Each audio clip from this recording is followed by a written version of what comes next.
We are back on Impact Catalyst, celebrating the winners of the 2021 Charlie Honchel Art Stars Scholarship awarded by TBBCA, Tampa Bay Businesses for Culture and the Arts.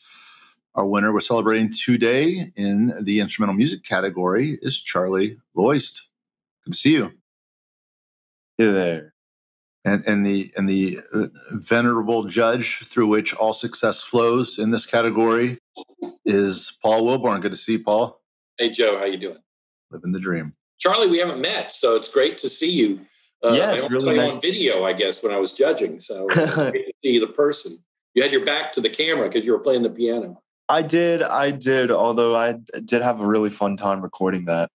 Those were both great tunes, and that really helped turn the tide, I think. Oh, thank you so much. It was a tough call this year, but those tunes were great. Thank you. Well, let's talk about that process, Paul. Can you talk about what it was about Charlie that made him the one? Yeah, there were about 12 applications this time, and it was actually pretty tough. Though it came down to sort of the classic divide, or maybe the classic's the wrong word, but it was sort of between a classical musician and somebody doing jazz. And which in this category, we get both. And I think what really swung it, even though both were just worthy of the award, but you had to pick one. And I found Charlie to be, it's a quality that sounds stupid, but it's musical. It's not just playing the notes. It's not just, picking the right tune. It's that these tunes communicated. And I could sit there in the audience, feel like I was an audience member saying, I'm connecting to this song and I'm connecting to what he's doing. It's that magic that separates somebody who can technically play and a real performer. And I found that in Charlie's work. What I look for is someone who not only plays the notes, but communicates the message of the song and who speaks across, came through the video even. Live is much easier, but your musicality and your talent sort of came through the video as well. So it was great. So Charlie, when you hear Paul say that, how does that articulation resonate with you?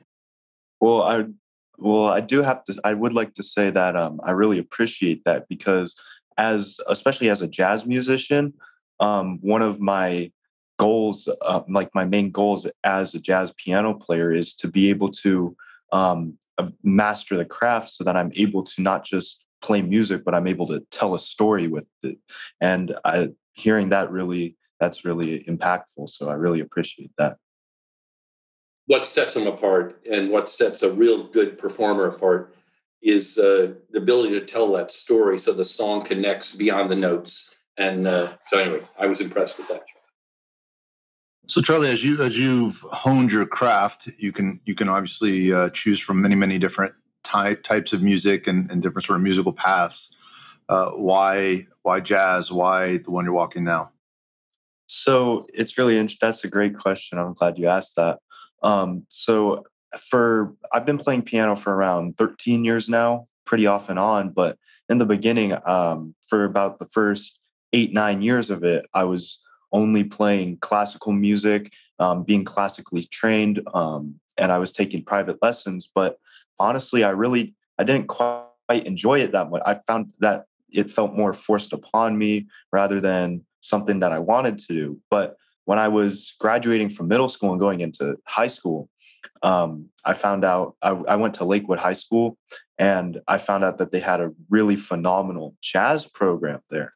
And I've have jazz musicians in my family, so that's always kind of been something I've been interested in. So I thought, why not give it a try? So I ended up auditioning for the jazz band, and ever since I'd done that, the band director that was over at Lakewood at the time was Michael Kernodle, and he has really taught me all he could about jazz, and he kind of helped me build a passion for it. So that ever since I sort of took the opportunity, it was jazz is something that really kind of, it was like a spark of that lit a fire, and it's something that I just fell in love with. So now is classical kind of like the X, where it's a little bit awkward every time you run into each other, or you still have a good relationship? Well, what's really interesting is classical music. I was never a huge fan of playing it, and maybe like today, by today's standards, it's not super popular to listen to either. But it's something, as I've learned more about music and grown as a musician, it's something that I've come to really appreciate. And I think having that, you can hear that, the background of that in your jazz playing. I mean, it's rooted in so much of that. And I noticed you had great pedigree in your teachers. James Weaver, a great teacher. Is that who you studied classical with? I did study classical with him for many years. Yes. Yeah, I'm familiar with him, and then Jeff Donovic, who's a great teacher, and he's sort of your main teacher now, or was? What? How? Yes. He's been my main teacher for the past 2.5 years, and I've learned a lot from him. Joe, if I can just add, I reached out to Jeff because he was one of the recommendations, and Jeff said he considers Charlee sort of an old soul. As he said, he knows all the tunes and all the players going back in the history of jazz. He said he came into a lesson playing in a Red Garland style, which I don't know of any young jazz player who would remember and know to play in a Red Garland style, doing an Andrews Sisters song. I mean, you were born in this century, not that one, but you've learned all that stuff, the roots of jazz and the history of it. Is that something you're fascinated with? Well, it's something that I'm not just fascinated with, but I think it's a really important part of understanding the language of jazz. Is honestly, listening is one of my favorite things to do, and it's I've come to realize, and many teachers have told me, that's also one of the most important things, because jazz, like we said earlier, you want to be able to tell a story to your audience, and so I think of jazz almost as a language, and so the best way to learn a language is by listening to other people speak it. And as you started down the road of jazz, being classically trained and playing classical pieces, you're learning pieces, right? But jazz has a much more of a free form element to it. So how did that come to you? Did you learn pieces and then gradually start to kind of freestyle and go out on your own? So it's the improvisation aspect of jazz and sort of like the more free structure. That took a long time to get used to, because at the very beginning, I remember sitting in the classroom with a couple of other students in the jazz ensemble, and my teacher was like, "So, like, the most important part of jazz, like what separates jazz from other genres, is the improvisation." And he's like, I remember him explaining to me. And in the simplest terms, he was like, just make up a melody on the spot. And I was like, okay. So it took a couple tries, and at first it didn't really sound that good. But that's kind of where the listening element comes in too, is eventually, like, I learned that the importance of listening to other musicians and like getting ideas from them too. And as you've gotten more comfortable, did you move from a place where you were maybe following in songs more to where now you were comfortable leading? For sure. Yes, definitely. That's great. That's great. He's done great in jazz ensemble and with large and small ensemble. I saw you got straight superiors in state and regional competitions there. And so you've led bands at this point. You're kind of... I have. I've actually even had a band of my own too. You're doing gigs, right? You're out there doing gigs? Okay. Yes, I am. Although I will say, I do enjoy playing with larger ensembles, such as like a jazz big band, but I think I have a lot more fun playing with smaller groups like jazz combos or trio. That's a lot more fun, in my opinion. Well, Charlie, the Paul runs the Palladium, and then they have the side door underneath it. So they are kind of the home of jazz in St. Pete. So maybe one day. Look, some former scholarship winners who've gone on. Jason Charos is knocking it dead. He was one of our scholarship winners a few years ago. And as I understand it, you're going to Frost in Miami? I'm actually not. I'm actually changing courses. I'm going the opposite direction. I'm going to Berklee College of Music in Boston. Wow, congratulations.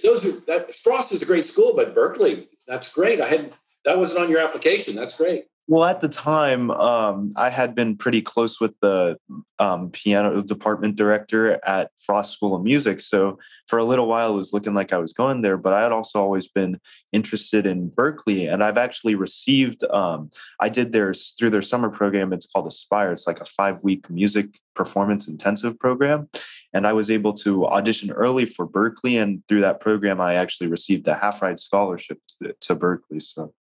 That's great, Charlie. That's fantastic. Very well done.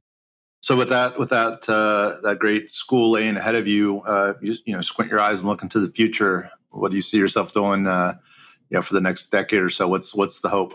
So honestly, playing music is what I love to do, and so performance is something that is really attractive to me, and that's ultimately what I want to be doing, because the idea of being able to play music and for other people to hear it, that I love that. And through my experiences as a performer, music is something that kind of brings people together, whether it's a big crowd of people, maybe 1,000 people at a large festival, or even a small group in a cafe. But music is something I think that really brings people closer and brings them together. So as a performer, that's one of my main goals, is to just be able to travel around the world, perform and play my music and bring people together. And, Joe, one of the things that separates jazz musicians is some jazz musicians think they're not performers. And my thing is, you're still on stage, you're performing. Just because you're technically great, you're not playing for the band. I mean, that whole idea of turning your back on the audience, now granted, as a piano player, we always turn our back on the audience to a certain extent. But the idea that it's not just a technical exercise, it's a performance, and that audience is as important as what you're playing, and reaching across that. That's what I look for in jazz musicians, is that magic that I love performing. And I'm not just going through the motions here. I'm not just doing this because I'm so great or to show you how great I am. I'm trying to entertain you. Yeah, for sure. Wonderful. So you're at St. Pete. Let's check on these schools now. You're at the St. Pete Collegiate High School. Is that where you're finishing up? Yes, I just graduated from the St. Petersburg Collegiate High School. Oh, that's great. That's great. And I guess you'll go this fall to Berklee. How does that work? To Berklee, yeah. I'm actually I'm moving up there. I think my moving day is the end of August. But I'm really excited for that. Although it's going to be cold.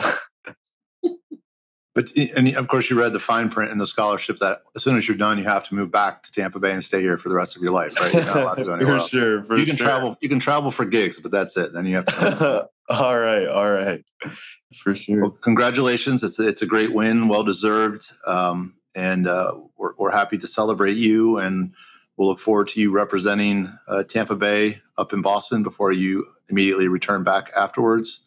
And Thanks for joining us, Paul. Thanks as always. How many years you've been giving away this? As long as they keep asking me, it's probably been 5 or 6 years.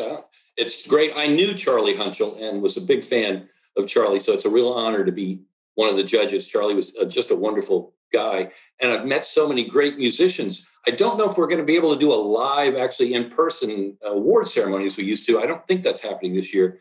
So Charlie, come visit the Palladium sometime and come say hello. I will, for sure. I'll buy a ticket to that. Here we go. Thanks, guys. Thanks for having me.